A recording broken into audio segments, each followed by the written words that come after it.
Well, I made a total mess of that one. But the surface at Milton Keynes was like concrete. Quite a few riders took very hard spills there.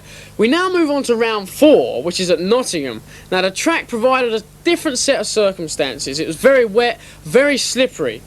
It was also Geoff Shooter's home track, and with the rally factory just down the road, I really had to pull the stops out because he was 1 point ahead of me.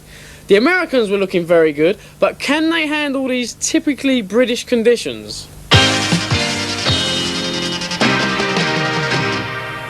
Some of the crowd have brought their fishing umbrellas along today, good way of keeping out of the wet, but perhaps they ought to have brought their fishing rods as well, and the line and the hooks and all the paraphernalia, because at the moment the puddles are filling up and perhaps some of the fish from the Trent might leap over here and see what's going on.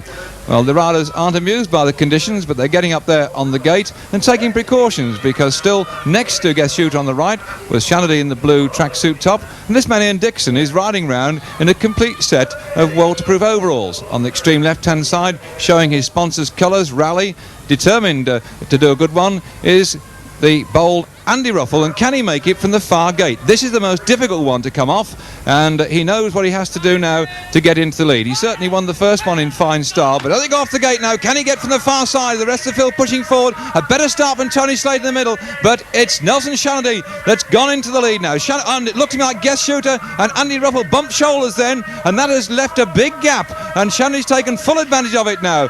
The problem for Shooter and for Ruffle is to close that gap, because when they clashed, that's the moment that let this man get into the lead, whilst behind Tony Slater, who had a disastrous start in the first moto, is working his way through. He needs the points to try and get into the final, and I think that this time Slater is into 4th place while Chanady goes into 1st, and that will please the American, because he doesn't like these conditions. It's very awkward when you live in a place like Miami, Florida, to adapt to these conditions.